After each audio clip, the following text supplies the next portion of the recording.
ಈ ಜನುಮವೇ ದೊರಕಿದೆ ರುಚಿ ಸವಿಯಲು. ಮೈಸೂರು ಅಂದ್ರೆ ಅರಮನೆ ದಸರಾ ಎಷ್ಟು ಫೇಮಸ್ಸು, ಅಲ್ಲಿನ ಮೈಲಾರಿ ದೋಸೆ ಕೂಡ ಅಷ್ಟೇ ಫೇಮಸ್. ಕೇವಲ ಜನಸಾಮಾನ್ಯರಿಗಷ್ಟೇ ಅಲ್ಲ, ಸೆಲೆಬ್ರಿಟಿಗಳಿಗೂ ಈ ದೋಸೆ ಅಂದ್ರೆ ಪಂಚಪ್ರಾಣ. ಹೌದು, ಖುದ್ದು ಮುಖ್ಯಮಂತ್ರಿ ಸಿದ್ದರಾಮಯ್ಯನವರಿಗೆ ಈ ದೋಸೆ ಅಂದ್ರೆ ಭಾರಿ ಇಷ್ಟ ಅಂತೆ. ಮೈಸೂರಿಗೆ ಬಂದಾಗೆಲ್ಲ ಮೈಲಾರಿ ದೋಸೆ ಸವಿಯೋದನ್ನ ಅವರು ಮರೆಯೋದಿಲ್ಲ. ಇನ್ನು ನಟ ಸಾರ್ವಭೌಮ ಡಾಕ್ಟರ್ ರಾಜ್ಕುಮಾರ್ ಅವರಿಗೂ ಇದು ಅಚ್ಚುಮೆಚ್ಚಾಗಿತ್ತು. ಮೈಸೂರಿನಲ್ಲಿ ಶೂಟಿಂಗ್ ಇದ್ದಾಗಲೆಲ್ಲ ಇಲ್ಲಿಂದಲೇ ದೋಸೆ ತರಿಸಿಕೊಂಡು ತಿಂತಿದ್ರಂತೆ. ಸಿದ್ದರಾಮಯ್ಯ ಅವರು ಬಂದಿದ್ರು, ಆಮೇಲೆ ಕೃಷ್ಣ ಬೈರೇಗೌಡ ಅವರು ಬಂದಿದ್ರು, ಮಾಮೂಲಿ ಎಸ್ ಬಿ ವಿಷ್ಣುವರ್ಧನ್ ಅವರು, ಲಕ್ಷ್ಮೀಕಾಂತ್ ರೆಡ್ಡಿ DC ಅವರು ಬಂದಿದ್ದರು. ಈ ಹಳೆ ಹೋಟ್ಲು ಫೇಮಸ್ಸು ಅಂತ. ಇದು 3ನೇ ತಲೆ ಜನ್ರೇಷನ್ನು, 3ನೇ ತಲೆ ಇದು. ಅಂದರೆ ವಿನಾಯಕ ಮೈಲಾರಿ ಅಂದರೆ ಫೇಮಸ್ ಆಗಿದೆ ಸರ್. ಈ ರಾಜಕಾರಣಿಗಳು ಎಲ್ಲ ಬರ್ತಾರೆ ಇಲ್ಲಿ. ಈಗ ಹಂಸಲೇಖ ಬಂದಿದ್ದರು, ಆಮೇಲೆ ಯಶು ಬಂದಿದ್ದರು, ಸಿಹಿ ಕೈ ಚಂದ್ರು ಅವಾಗವಾಗ ಬರ್ತಾನೆ ಇರ್ತಾರೆ. ಆಮೇಲೆ ಸಾಧು ಕೋಕಿಲ್ ಅವರು ಬಂದಿದ್ರು. ಆಹಾರ ಪ್ರಿಯರಾದ ನಮ್ಮ ಅಪ್ಪು ಪುನೀತ್ ರಾಜ್ಕುಮಾರ್ ಅವರಿಗಂತೂ ಈ ದೋಸೆಯ ರುಚಿ ಎಷ್ಟು ಸಲ ಮರಳಾಗಿಸಿತ್ತು. ಅಷ್ಟೇ ಅಲ್ಲ, ರಾಕಿಂಗ್ ಸ್ಟಾರ್ ಯಶ್ ಸೇರಿದಂತೆ ಕನ್ನಡ ಚಿತ್ರರಂಗದ ಬಹಳಷ್ಟು ತಾರಿಯರು ಈ ರುಚಿಗೆ ಫಿದಾ ಆಗಿದ್ದಾರೆ ಅಂತ ಹೋಟೆಲ್ ಸಿಬ್ಬಂದಿ ಹೆಮ್ಮೆಯಿಂದ ಹೇಳ್ತಾರೆ. ಹೌದು ಸರ್, ಹೌದು.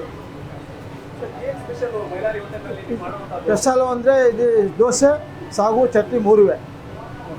ಹೌದು. ಆಲೂಗಡ್ಡೆ ಬರುತ್ತೆ ಸರ್. ಆನಿಯನು ಸ್ಪೆಷಲ್, ಸಾಗು ಸ್ಪೆಷಲ್ ಅದು. ಹೌದು, ಅದೇ ಸಾಗು ಅದು. ಹೌದು ತಗೊಳ್ಳಿ ಸರ್, ಇದೇ ಸಾಗು, ಇದೇ ಸ್ಪೆಷಲ್ ಸಾಗು. ನಮ್ಮ ಹೋಟ್ಲಿಗೆ ಇದೇ ಸ್ಪೆಷಲು. ಅಂದರೆ ಇದು ಒಂದು 70 ವರ್ಷದಿಂದಿವೆ ಇದೇ ಥರ ಮಾಡ್ಕೊಬರ್ತಿದ್ದಾರೆ ಅವರು. 90ಕ್ಕೂ ಅಧಿಕ ವರ್ಷಗಳ ಇತಿಹಾಸವಿರುವ ನಜರ್ಬಾದ್ನ ಈ ಓಲ್ಡ್ ಒರಿಜಿನಲ್ ಹೋಟೆಲ್ ವಿನಾಯಕ ಮೈಲಾರಿಯಲ್ಲಿ ಸಿಗುವ ದೋಸೆಗಳು ಬಾಯಲ್ಲಿಟ್ಟರೆ ಬೆಣ್ಣೆಯಂತೆ ಕರಗುತ್ತೆ. ಈ ಹೊಗೆಯ ಘಮ ಮತ್ತು ಮೇಲೆ ಹಾಕುವ ಒಂದು ದೊಡ್ಡ ಚಮಚ ಬೆಣ್ಣೆ, ಆಹಾ, ಸ್ವರ್ಗವೇ ಸೈ. Old original hotel Vinayaka Mylari ಅಂತ ಕೆಂಪು ಬಣ್ಣದಲ್ಲಿ ಬರೆದಿರೋ ಹಸಿರು ಬೋರ್ಡ್ ಇರೋ ಜಾಗವೇ ಅಸಲಿ ಮೈಲಾರಿ ದೋಸೆ. ನೀವು ಮೈಸೂರಿಗೆ ಹೋದಾಗ ಈ ಸೆಲೆಬ್ರಿಟಿಗಳ ಫೇವರಿಟ್ ದೋಸೆ ಸವಿಯೋದನ್ನ ಮರಿಬೇಡಿ. ವಿಡಿಯೋ ಇಷ್ಟವಾದರೆ ಲೈಕ್ ಮಾಡಿ, ಶೇರ್ ಮಾಡಿ ಮತ್ತು ಚಾನಲ್ಗೆ ಸಬ್ಸ್ಕ್ರೈಬ್ ಮಾಡಿ. ಸಿದ್ದರಾಮಯ್ಯ ಅವರೆಲ್ಲ ಮೈಲಾರಿ ಹೋಟೆಲ್ಗೆ ದೋಸೆ ತಿನ್ನಕ್ಕೆ ಬಂದಿರೋ ಬರ್ತಾ ಇರ್ತಾರೆ. ಅವಾಗ ಮೈಸೂರಿಗೆ ಬಂದಾಗೆಲ್ಲ ಬರ್ತಾರೆ. ಹಳೆ ಹೋಟೆಲ್ಗೂ ಬರ್ತಿದ್ರು, ಮುಂಚೆನೂ ಬರ್ತಾಯಿದ್ರು, ಇವಾಗಲೂ ಬರ್ತಾ ಇದ್ದಾರೆ. ಲಾಸ್ಟ್ ಟೇಬಲ್ ಕೂತ್ಕೊಳ್ತಾರೆ. ಅವಾಗ ಅವ್ರು ಬಂದಾಗ ಯಾವ ಟೇಬಲ್ ಖಾಲಿ ಇರುತ್ತೋ ಆ ಟೇಬಲ್ ಕೂತ್ಕೊಂತಾರೆ. ಆ ಥರ ಅವ್ರಿಗೆ ಇದು ಮಾಡಿಸ್ಕೊಳ್ಳಲ್ಲ, ಅವರು ಟೇಬಲ್ ಕೂತ್ಕೊಳ್ತಾರೆ. ಲಾಸ್ಟ್ ಟೇಬಲ್ ಕೂತಿರ್ತಾರೆ. ಸಾಮಾನ್ಯ ಜಾಸ್ತಿ ಜನ ಬಿಡ್ತಾರಲ್ಲ ಅವ್ರ ಜೊತೆ ಎಲ್ಲ ಆ್ಯಕ್ಟ್ರೆಸ್ಗಳು ಬರ್ತಾ ಇರ್ತಾರೆ. ರೀಸೆಂಟಾಗಿ ಅವ್ರ ಹೆಸರುಗಳು ಮರ್ತೋಗ್ಬಿಟ್ಟಿದೆ. ಬರ್ತಾರೆ, ಸುಮಾರು ಜನ ಬರ್ತಾರೆ.